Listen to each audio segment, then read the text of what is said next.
মে মাসের ২ থেকে ৭ তারিখ পর্যন্ত দেশব্যাপী বৃষ্টি ও কালবৈশাখী ঝড় হওয়ার আশা প্রকাশ করেছে আবহাওয়া অফিস। তখন তাপমাত্রা অনেকটা কমে আসবে বলেই জানায় আবহাওয়া অধিদপ্তর।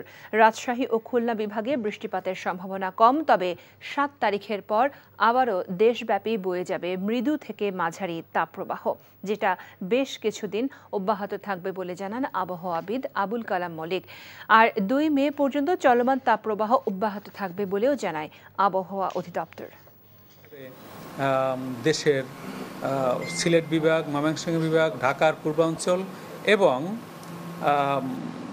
চট্টগ্রাম বিভাগ এবং বরিশাল বিভাগের কোথাও কোথাও অস্থায়ীভাবে দমকা বাতাস এবং ঝোড়ো হাওয়া সহ বৃষ্টি অথবা বজ্রসহ বৃষ্টি হতে পারে। সেই কারণে এই সব অঞ্চলের বিদ্যমান তাপপ্রবাহ কিছুটা সহনশীল পর্যায়ে নেমে আসবে। বিকাশে কম খরচে ক্যাশ আউটের লিমিট বেড়ে ৫০,০০০, প্রিয় এজেন্টও ২টা।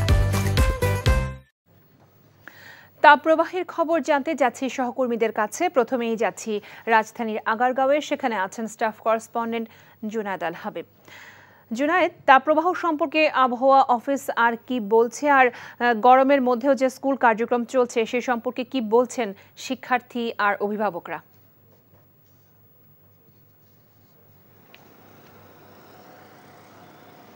লোপা, আসলে টানা তাপ প্রবাহে রাজধানীর যে জনজীবনে স্থবিরতা নেমে এসেছে, কিছুটা সুখবর আসলে আজকে আবহাওয়া অফিস আমাদেরকে জানিয়েছে। তারা যেমনটি বলছেন যে আগামী মে মাসের ২ তারিখ থেকে আসলে রাজধানী সহ সারা দেশের বেশ কিছু অঞ্চলে বৃষ্টিপাতের সম্ভাবনা রয়েছে এবং এই বৃষ্টি ৭ তারিখ পর্যন্ত অব্যাহত থাকবে বলেও আবহাওয়া অফিসের পক্ষ থেকে আমাদেরকে জানানো হয়েছে। তবে সেক্ষেত্রে যেটা তারা বলছেন যে খুলনা এবং রাজশাহী বিভাগে আসলে বৃষ্টিপাতের সম্ভাবনা কম এবং এই ৫ দিন আসলে তাপমাত্রাটা কিছুটা কমে আসবে এবং জনজীবনে কিছুটা স্বস্তি ফিরে আসবে বলে আবহাওয়া অফিসের পক্ষ থেকে জানানো হয়েছে।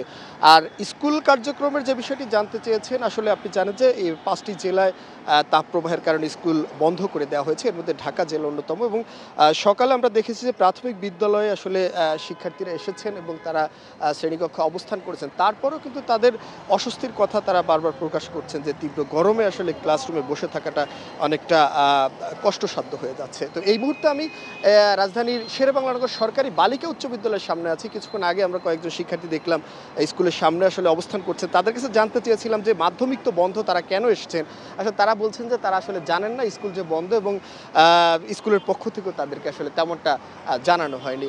তো লোপা, সব কিছু মিলিয়ে আসলে যে টানা তাপপ্রবাহের স্থবিরতা, জনজীবনের যে সংকট নেমে এসেছে, সেই সংকট ২ তারিখ পর্যন্ত অব্যাহত থাকবে, তারপর হয়তো কিছুটা স্বস্তি জনজীবনে ফিরে আসবে। তো লোপা, এই ছিল আর শেরেবাংলানগর থেকে আমার কাছে তাপমাত্রার আজকের সর্বশেষ খবর।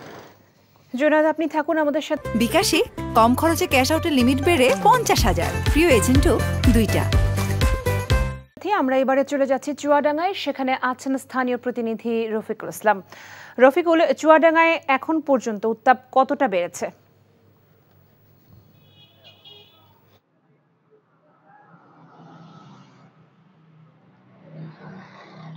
জি লোপা, চুয়াডাঙ্গাতে এই চলতি এপ্রিল মাসে যে তাপপ্রবাহ চলছে তা অতি তীব্র তাপপ্রবাহ বয়ে চলেছে। আজকেও সকাল ৯টায় আবহাওয়া অফিস তাপমাত্রা রেকর্ড করেছিল ৩৩.৪ ডিগ্রি সেলসিয়াস, যা বেলা বাড়ার সাথে সাথে তাপমাত্রা বৃদ্ধি পেয়ে দুপুর 12টায় ৪০.৫ ডিগ্রি সেলসিয়াস তাপমাত্রা রেকর্ড করা হয়েছে। এই তাপমাত্রা বেলা ৩টার পর যখন তাপমাত্রা আবার মাপা হবে তখন হয়তো আরও বৃদ্ধি হবে, ৪১ পার হয়ে যাবে। তো এই তীব্র তাপপ্রবাহের ফলে চুয়াডাঙ্গাতে যে স্কুল এবং কলেজ এবং মাদ্রাসা যে খুলেছিল তা সরকারি পর্যায় থেকে আজকে একদিনের জন্য ছুটি ঘোষণা করা হয়েছে। তবে প্রাথমিক স্কুলগুলো মর্নিং স্কুল হওয়ায় সেগুলো চালু রয়েছে। এই চালু থাকার কারণে একটা অভিভাবকদের ভিতরেও কিছু মিশ্র প্রতিক্রিয়া রয়েছে। কারণ হচ্ছে এই তাপপ্রবাহের ফলে স্কুল যেমন বন্ধ থাকছে, আবার স্কুল না চললেও ছাত্রছাত্রীদের পড়াশোনা বিঘ্নিত হবে। ফলে আগামীতে এই বিষয়টা নিয়ে সকলেরই ভাববার সময় এসছে। এবং এছাড়া এই তীব্র তাপপ্রবাহের ফলে শরীরের বিভিন্ন রকম রোগবালাই হচ্ছে সদর হসপিটালে এবং উপজেলা পর্যায়ে যে সমস্ত হসপিটাল আছে সেখানে রোগীর সংখ্যা বৃদ্ধি পেয়েছে। আজকেও সদর হাসপাতালে শিশু এবং ডায়রিয়া সহ বিভিন্ন রোগে 350-এরও বেশি রোগী হাসপাতালে ভর্তি রয়েছে। লোপা, এই ছিল চুয়াডাঙ্গার সর্বশেষ। আমরা জানছিলাম রাজধানী ঢাকা এবং চুয়াডাঙ্গার তাপপ্রবাহের খবর। এবারে আমরা চলে যাব খুলনায়, সেখানে আছেন senior correspondent Abu Taiyab. Taiyab, primary school তো খোলা এবং শিক্ষার্থীদের উপস্থিতি কেমন দেখছেন এবং সার্বিক পরিস্থিতি কি সেখানকার?